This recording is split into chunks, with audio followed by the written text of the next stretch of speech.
Elisa Carrió. La primera pregunta, Lilita, es sobre esta decisión que hubo hoy en la Cámara de Diputados, que parece importante. Me parece muy importante, quizás la más importante que se haya tomado desde que se dictó el decreto 2010. Se constituyó la comisión, es cierto que hay un planteo judicial, pero más allá de eso... Es la comisión bicameral por los DNU. Por los DNU, lo cierto es que hay 9 miembros que se han expedido, de modo tal que en cualquier situación hay 9 miembros u 8 miembros, etcétera, que ya han dicho dos cosas, y esto es muy importante. Respecto del primer decreto, es decir, del, ¿cómo se llama? 296, ¿no? Sí. Que derogaba el 2010, lo que han dicho senadores y diputados es que es nulo porque es nulo el 2010. Y que son nulos cualquier acto posterior, con lo cual... Y el 298, que es absolutamente es el nulo, nuevo, el nuevo, que se hizo a sabiendas, lo cual supone una intencionalidad a la luz del Código Civil y del Código Penal, pero también hace algo muy importante, que si la Cámara lo aprueba así dice, y todo acto posterior. Lo que vendría a ser que si cayera el 298, Cristina nunca podría más dictar un decreto de necesidad y urgencia sobre esos 6.500, ahora sobre los 4.000, ¿está? Es decir, no podría dictar, no podría hacer la trampa que hizo antes. Creo que la oposición está teniendo, diputados y senadores, una estrategia correcta. No hay que anticipar las estrategias. Creo que la estrategia del gobierno es que esto no funcione, que no funcione la bicameral, que no se reúna diputados, que no funcione senadores. Y la estrategia de la oposición es que funcione, que haya dictámenes, que se pronuncien las cámaras. Así que creo que de esta semana y la otra, este tema queda absolutamente dilucidado. Lo que le quería preguntar es, una cosa, lo que comúnmente se hace con los decretos de necesidad de urgencia es el rechazo. Así es. O la aceptación. Pero, en este caso que se habla de nulidad, ¿qué significa? Que el acto ex nunc, dice el segundo, ex nunc, es decir, que no existe. Nunca existió. Nunca existió. Es una nulidad absoluta e insanable que está en el 99, inciso 3, primera parte, que significa que debe ser considerado como si el acto nunca existió, ni para atrás ni otro acto para adelante, lo cual supone que no hay ningún efecto jurídico que pueda haber sido producido. Por ejemplo, si se pagó alguna deuda con ese dinero, tiene que volver todo al central.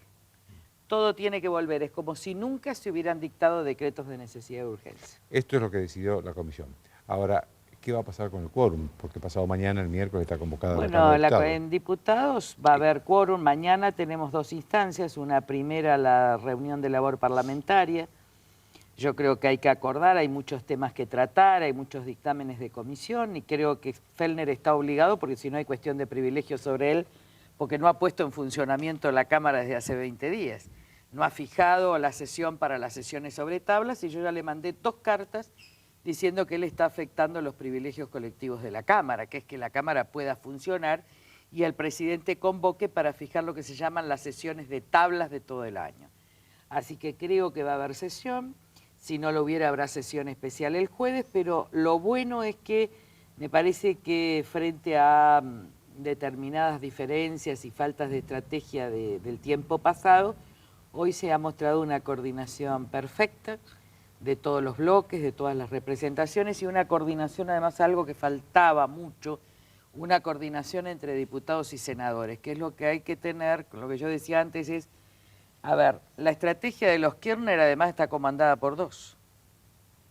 Entonces, una oposición plural sin estrategia, con muchísimos representantes, pero no unificada como está el otro campo, necesita de una coordinación muy amplia, de una respuesta muy rápida y de una estrategia clara, porque acá el que tiene estrategia puede ganar perfectamente y nosotros tenemos las mayorías para eso. Ahora, de todos modos, le quería preguntar qué pasa con la oposición, porque hubo una reunión el 3 de diciembre en la Cámara de Diputados donde parecía que la oposición había tomado el control de la Cámara de Diputados. Después hubo una reunión hace poco en Senado donde también se impuso la oposición para imponer para la mayoría de las comisiones. A partir de ahí, hubo como que la oposición se diluyó. Mira, acá va a haber semanas cambiantes, el poder está actuando enormemente. por ejemplo, en diputados el poder operaba porque la unidad de diputados estaba, pero había diputados que nunca querían ir a la sesión. Ahora, esto era funcional al kirchnerismo. Por eso yo salí el otro día, digamos, y no por algunos, sino porque en realidad en cada grupo político siempre hay uno que dice no lo hagamos. Hay personas que tienen doble diálogo, es decir, diálogo con el kirchnerismo y diálogo con... Esto se vio clarísimo en el Senado y también pasan diputados, como se explicó ayer en la editorial. Entonces, ahora a la sesión ordinaria van a ir todos. Y esto es lo importante y yo creo que nadie se va a animar a votar a favor. Nadie se va a animar a votar a favor del gobierno. Lo que pueden hacer es retrasar el funcionamiento del Congreso. Distinto de senadores, donde hay algunos casos que sí, pero como diputados tiene un quórum holgado, se podrán correr 3 o 4, en cambio Senado se corre uno y cambian las mayorías. Ahora, hablando de Senado, ¿usted cree que esas ausencias, esos cambios de voto, son motivos ideológicos, partidarios, o como usted dijo, si es que lo ratifica, que en el caso de la senadora Latorre, que fue el caso más sonoro, más notorio, hubo un intercambio de prebendas? Yo no sé si hubo intercambio, pero que hay muchos senadores al mejor postor desde hace años, no tengo duda. El caso de Berna, un caso patético. Es uno de los hombres más corruptos que tuvo la presidencia de la Corte. Yo lo denuncié. ¿Se acuerdan cuando el manejo de ATNs y de subsidios, etcétera, con la presidenta de la Comisión de Presupuesto y Hacienda? Esto lo sabe todo el mundo. Ahora, a la sociedad nosotros le queremos decir, la oposición no es unívoca por una razón muy fundamental, porque el pueblo vota de distinta manera. Entonces el pueblo vota como antikirchneristas a honestos, vota a corruptos, vota a personas que hasta ayer estuvieron con el kirchnerismo, y esa es la expresión con la que nos tenemos que manejar. De ahí hay que tener también, el pueblo tiene que tener paciencia para que esa unidad se logre. Mire, no vamos a lograr unidad ni de personas, ni de liderazgo, pero podemos tener unidad de estrategia, que es lo que se logró hoy en senadores, y que yo tengo mucha confianza. Además, todo lo que hice las semanas anteriores, disculpen, fue una gran actuación para que esto suceda. Es decir, para que nos podamos sentar todos y decir, bueno, miren, acordemos una estrategia por fuera de las diferencias personales y que protagonicen los diputados y senadores. Yo la verdad es que lo único que quiero es que la oposición gane, que el Congreso funcione, y además decirle a muchos, yo no quiero tener yo tengo protagonismo hace muchos años en la vida del país y no necesito una Cámara de Diputados, digo, hace 15 años. Pero es muy importante que todos tengamos una estrategia común para frenar la prepotencia kirchnerista. Pero el otro debate que viene, este se va a terminar bien porque se va a declarar la nulidad, antes o después de esta semana o la otra, hay nulidad. Y después vendrá la ley Berna que no será aprobada en diputados, con lo cual ahí va a quedar. El tema que más preocupa hoy al oficialismo es que la oposición lo que está queriendo hacer es destrabar la extorsión a los gobernadores de provincia. Con la modificación al impuesto al cheque. Es decir, lo que ha hecho Kirchner durante su gobierno es tener todo el presupuesto, sacarle plata a las provincias y entonces les dice, yo te doy si me votás tal cosa, yo te doy si sos mi candidato. Destrabar la coparticipación de la ley del cheque. Y hoy se presentó en diputados por Alfonso Pratgay, con Walter Agosto, Jorge Obey, Felipe Solayo, la propuesta de diputados que es una mejora sobre senadores porque tiene baja del impuesto al cheque para las pymes, aparte del tema de ATNs. Este es el punto.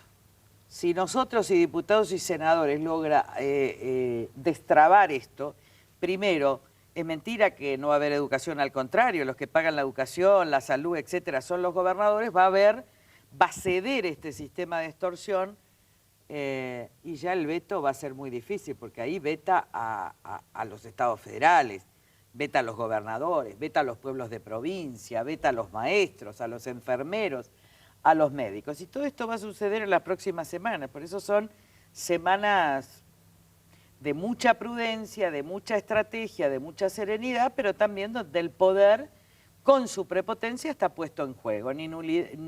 Ni decretos de necesidad de urgencia para saquear el central y coparticipación para las provincias y discusión del presupuesto. Para esto, las tácticas yo no las puedo revelar y nosotros no las queremos revelar, no vamos a hablar más, y vamos a tratar de tener mayor silencio, mayor acuerdo, pero creo que esto también es un aprendizaje, ¿no? Hay que ponerse de acuerdo sobre estrategias. Yo la veo a la oposición poniéndose de acuerdo sobre el futuro, pero el futuro es hoy. Digo, es una inmoralidad hablar de candidaturas al 2011 y es un delirio hablar del 2020. Hablemos de mañana, de pasado, del jueves, tengamos estrategia y después sean candidatos cuando quieran, como quieran, donde sea, eso lo va a determinar. Ahora, Lilita, usted estuvo muy dura con la oposición en las últimas semanas.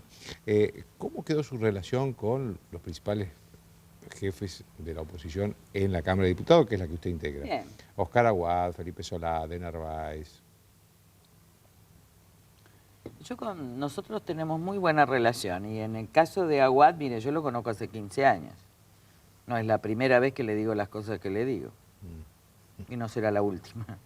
Pero lo conozco de toda la vida y podemos tener diferencias con Gerardo, pero nos queremos mucho. Digo, la política también la gente tiene que entender que estamos en una batalla contra el kirchnerismo, no estamos tomando el té. Porque a veces la gente me pregunta en la calle, ay, Lilita, no se pelee. A ver, hay que acostumbrarse a las discusiones políticas. Esto no significa que no haya unidad, pero tiene que haber discusión. La gente además quiere, ay, todos unidos, todos unidos. Mire, señora, yo le digo a una señora, mire, ¿sabe qué? No estamos tomando el té, estamos en plena batalla. Confíen en nosotros, obviamente en eso hay por lo menos resquemores. Yo la verdad que el miércoles actué. ¿Por qué me enojé tanto el miércoles? Porque lo estaba retando a Fellner.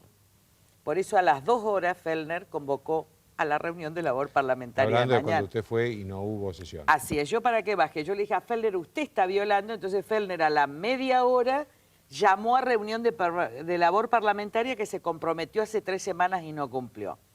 ¿Para qué dije lo otro? Yo no estoy enojada ni estoy... Para que hoy se sienten todos, acordemos una estrategia, no desenvuelva una estrategia senadores solo, disparada de diputados, sino que todos se acuerden. En la medida en que todos se acuerdan una estrategia y que la estrategia es una estrategia de funcionamiento y no funcional al kirchnerismo, la verdad que uno puede estar atrás perfectamente una sin última molestar. pregunta. La presidenta hoy habló prácticamente del país y dijo que la oposición solamente se podía unir para decir que no y no podía proponer nada. Mira, la verdad que yo a la presidenta no tengo ganas de contestarle más nada. Porque ha atropellado... Es la presidenta, ¿no? Sí, pero ha atropellado todas las instituciones. ¿Para qué le vamos a contestar? Esta es la diatriba desde el principio. En la oposición, cuando ella mande un proyecto, discutiremos el tema de las reservas. Nosotros vamos a votar que no y voy a explicarle a la sociedad por qué no. Porque en el marco inflacionario donde estamos, la política de los Kirchner es financiar con inflación el déficit fiscal.